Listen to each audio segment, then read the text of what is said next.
Duha ka suod kaayong mga higala. Nya nagsabot sila nga mularga sila, biyahe sila. So sa pagadto nila sa laing lugar, pag-abot nila, naglakaw sila. Sa ilang paglakaw diha sa park, dunay nigawas nga bear. Unsa nang Bisaya sa bear? Ha? Uso. Oh, dako kayo na siya. Oh, sa iyang kadako nangahadlok ang duha kay sa ilang paglakaw, nagpadulong man sa ilaha, isog kayong bear. So sa ilang paglakaw, sa paglakaw sa mong bear, padulong sa ilaha, nanagan silang duha. Pagdagan nilang duha, ang usa ni karatil og dagan padulong dito sa unahan, kita man sa kahoy nga hinana kadako. O dito ni katkat siya, bisag di siya kamao katkat og kahoy ni katkat og nitago dito sa sanga. Kulba kaayo. Ang usa, unsay gibuhat niya, wala naman sa paingnan dagan po siyang paspas kaayo, pero wala naman sa kikita og kahoy. Unsay ang gibuhat? Nagpapatay-patay siya, paspas kaayo makariak, nakuyapan. Tumba. Nagpapatay-patay, kung magpapatay-patay, unsay imong buhaton? Dili mo ginhawa. Dayon, biyong ang mata. So, unsay nahitabo, nitumba siya. Unya, walay ni ginawa. Ang puso, didool niya. Unya, nagsigig simot, naglibot-libot, kay namatay, nagidaigda mo siya din, matay. No? Nagsimot-simot ang uso, palibot sa iyaha. Kakaunon na kayo. Kulba na kayo ang iyang kauban, tuwa nagtanaw gikan sa kahoy. Ang usa, way ginawa, 5 ka minuto. Ikaw kuno, 1 ka minuto, way ginawa. Kaya? Tao dili, matay ka 5 ka minuto ay ginawa, piyong ya mata. Pero kamao gyud sa mo kontrol. Wa na ibawi. Abi sa usa ka uso nga patay na gyud sa tinuod. So, nibiya na ang uso, nagpalayo, lakaw. Taod, dinaog na ang iyang kauban. Pag naog, dool na siya. Ingon ang iyang kauban, pre. Kabantay gyud ko, pre. Murag na ay gihunghong ang uso sa imo ha, pre. May giingon sa uso sa imo ha. Ingon siya nga, pre, ang giingon sa uso, siya, ayaw gyud pang amigo anang way klaro kay mamiya ra na og buhi. Kamo, kinsa man inyong mga amigo? Kana imong tupad, imo nang amigo? Unya, kung maingon kag amigo na nimo, imo anang best friend. Kung best friend, makasali ka dili. Sali, jud.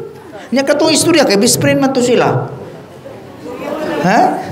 Delikado. Ha? Ang pangutana, naatay best friend. Maayo kayo, no? Maayo kayo, suod kayo mo. Pero sa panahon nga magkalison, mapuno ra sa libak. Ang best friend nimo, usaba na sa gitawag nga trusted friend. Best friend o trusted friend, mao na dili. Kung mayngon ta sa atong Kristohanon kinabuhi, kinsa man ang Dios alang kaninyo. Kung sa atong ebanghelyo nangutana ang Ginoo sa mga tao, kinsa man kuno ko sa ilaha. Kung sa itubag, naminaw mo ganiya wala. Kinsa itubag nila? Ikaw kuno si Juan nga magbubunyag. Ang uban niingon pod nga si Elias. Ang uban, ikaw usa sa mga propeta. Pero kung sa'y pangutana niya kang Pedro, ikaw Pedro, kinsa man kuno ako. Kung sa'y tubag, ikaw katong Mesiyas, ang anak sa Dios. Kung sa'y giingon ni Kristo, sa katapusan, niingon siya, kung mao ka na, ayaw panulti kanila, kung ganahan ka mo o mutuo ka mo kanako, kalimti ang inyong kaugalingon. Sa ikaduha. Sa ikaduha. Nawa na. O sa ikaduha, kalimti ang kaugalingon, pasana ang imong cross o sunod kanako. Timan gina ha? Kung mutuo ka mo sa Dios, kisa may niari diri nga dili mo tuo sa Dios. Wala. Niari mo kay nituo mo. Niari mo kay haron nituo man ta sa Dios haron kitang maluwas. Ay ko ina niari mo diri kay para lang magtabi. Ha? Niari mo kay para maluwas ta, tungod kay mituo ta sa Dios, mamati ta sa pulong sa Dios, ug makighiusa kita diha sa santos nga misa. Mao na imong tuyo nga niya ka diri karon, di ba? Ay kung inalahi inyong tuyo diri.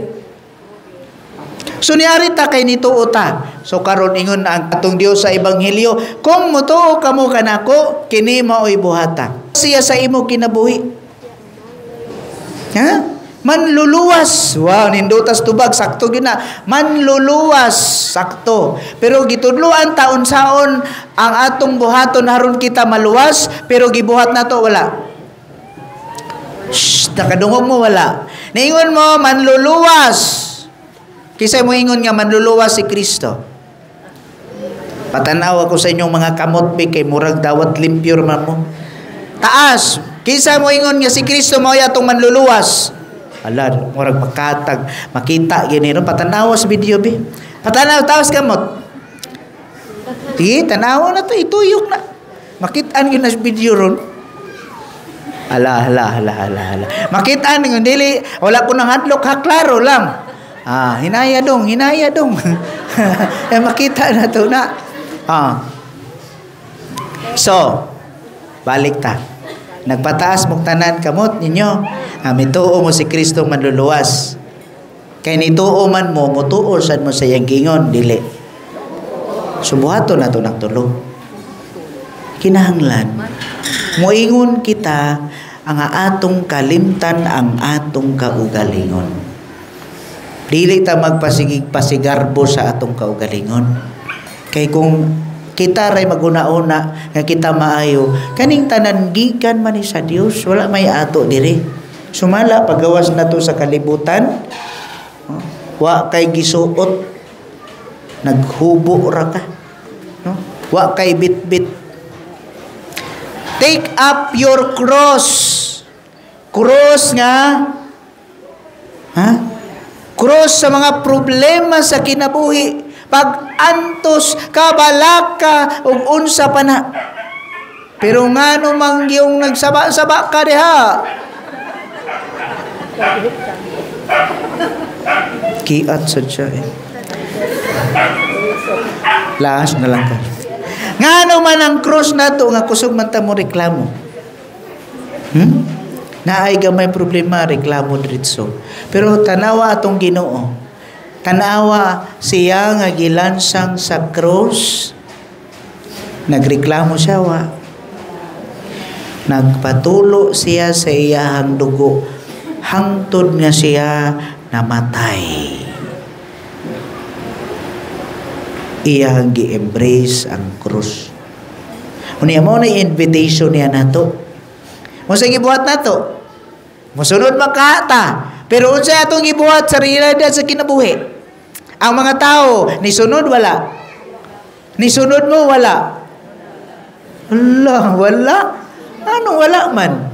Kay mahadlok man mo, mahadlok man tang mga matay, di ba? Unsa inyong gibuhat? Naay problema, naay kahadlok, naay kabalaka, unsa imong gibuhat? Mura kag katong usa ka tawo nga midagan ng isa ka sa kahoy, nitago.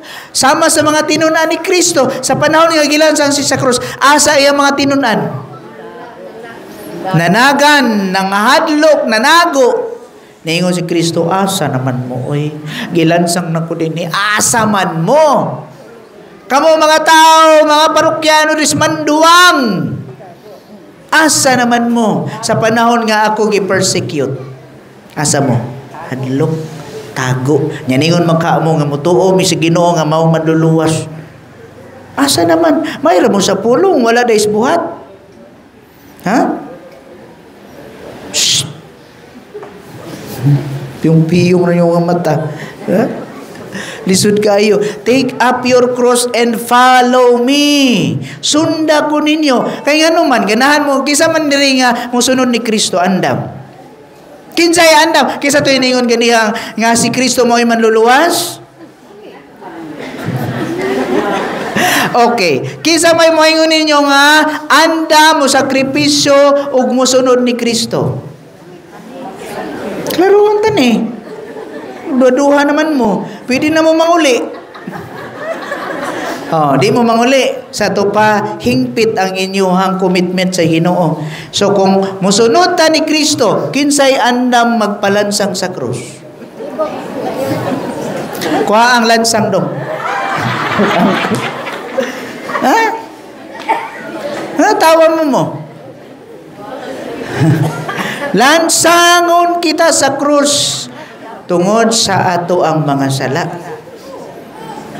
Hindi ka ganahan, anak. Kaya nga no, ingon sa katapusan sa Ebanghelyo, kinsa kadtong naningkamot nga mo preserve sa iyang kaugalingon, mawad-an hinuon niini. Kung ikaw karon nga sige kag likay-likay, dili ka mag-antos magsakripisyo alang sa kahimayaan sa Dios, alang sa iyang gingarian, alang sa pagtabang sa uban, kay na-focus lang ka sa imong pagwapa sa imong kaugalingon. Na-focus lang ka kalimti imong kaugalingon. Unsa man ang pasabot, anak? Ha? Deny yourself. Nganong i-deny pa man?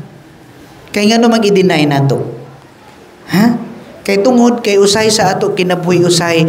Ang atong panglantaw focus man ta sa atong kaugalingon, para sa atong kaayuhan, para ako mulambo, muasenso, madato, malipay, musikat. Ako gyud ako. Pero ang ato kinabuhi dili na mao.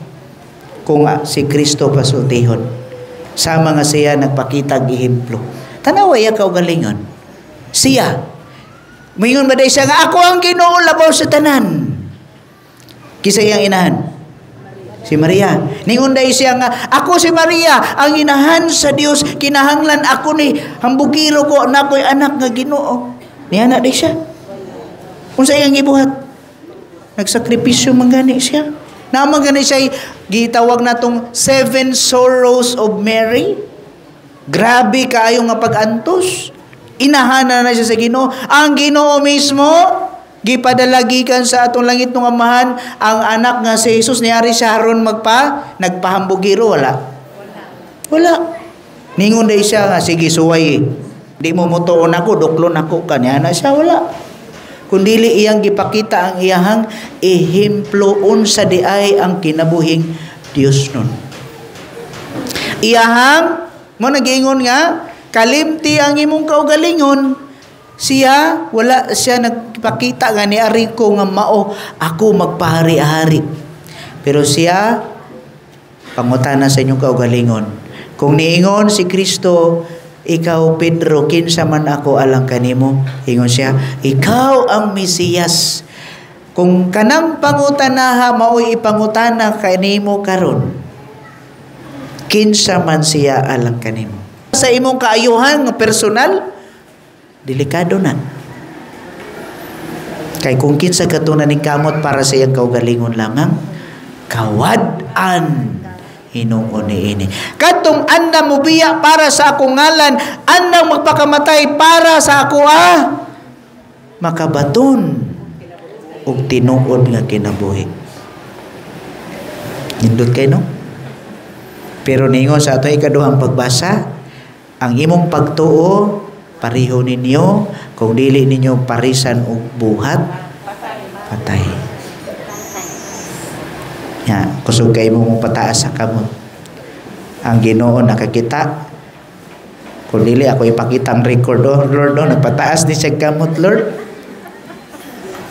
Klaro kaayo. Mayorita sa istorya. Kung mauli mo karon sa inyong tagsa-tagsa ka panimalay, ayaw mo kalimot sa atong giadri diri sa Ebanghelyo. Ayaw usiki. Balik-balik ka pag-abot sa balay ba? Unsa gani itong giingon ni Padre? Unsa may mahinumduman ninyo? Ang uso ra may nahinumduman. Pero ang maayong pagtulunan nakalimot. Nakabalo mo kung papilion mo ikaw kung kamo katong kung atong i-contextualize ang istorya sa duha ka istorya, sa duha ka tawo, ang usa ni dagan, ang usa nagpatay-patay. Kung atong ipasulod ang istorya diha sa konteksto sa atong relasyon sa Ginoo, kita suod ni Kristo. Kita kadtong midagan sa panahon nga si Kristo gi-persecute. Sa panahon nga si Kristo midawat sa cross ug nagpakamatay asa ta kita maoy nagpalayo ug nangahadlok. Mibiya kita kaniya. So sa panahon nga ikaw nagsakripisyo, asa si Kristo? Asa si Kristo? Nganong mayon mo ka, Lord, nganong ako nagproblema ko, gibiyahan ko nimo, wala jud ka paminaw nako. Nang luod na ko nimo, Lord, wala na ko, dili na ko mutuo nimo, kay murag, wala may Ginoo. Diba? Diba mo na inyong prayer? Musay inana, asa man ka, Lord? Nang luod na ko, di na ko musimba. Pero nakalimot, tabalis ka di ay. Kita maoy nidagan palayo katungod sa atong mga sala. Tungod nagbuhat as itong mga sala, nagpalayo kita sa atong maayong relasyon niya. Nya mo blame dahil ta niya. Hilas ra kaayo eh. Mao na mga igsoon. Pamalandungi ko no, ang gugma ni Kristo, andam siya kanunay. That is the image of our Lord nga nahigugma kanunay nato. Pero kita, gipangutana niya karon, ikaw, kinsa man ko para nimo? Best friend? True friend? Ikaw ray mo tubag ana. Kung kinahanglan ato ng puy-an sa atong kinabuhi. Ayo sige lag istorya, ayo sige lag tuo, pero wala makita sa atong mayong buhat. Sa pag-uli nimo karon paning kamuti nga makatubag ka sa mong pangutana. O kinahanglan makita na sa atong maayong buhat. Ipakita ang imong pagtuo pinaagi sa imong buhat. Usa sa mga pagbasa nato karon. Ayaw usiki. Karon sayod ko ninyo nga daghan ninyo dirigikan pa sa laing lugar sakop sa manduang. Dili sayon sa pag-ari ninyo. Nganong ni-ari mo na ning kamot mo? Because we want to be saved. Nagtuo mata sa Dios. Ayaw usiki ninyo sa kaoras nga magngisi-ngisi lang ta. Wala ray bahon pag-uli. Kundili sa tinuod ablihi imong kasing-kasing. Buhata ang giingon sa Dios karong adlaw. Ug mao nay puy-an nato sa atong kinabuhi. Pili lang ka. Ikaw ba kadtong usa ka tawo nga midagan nagpalayo sa iyang suod, o ikaw kadtong andam nga magpakamatay o magsakripisyo alang sa atong Ginoong Dios? Pili lang.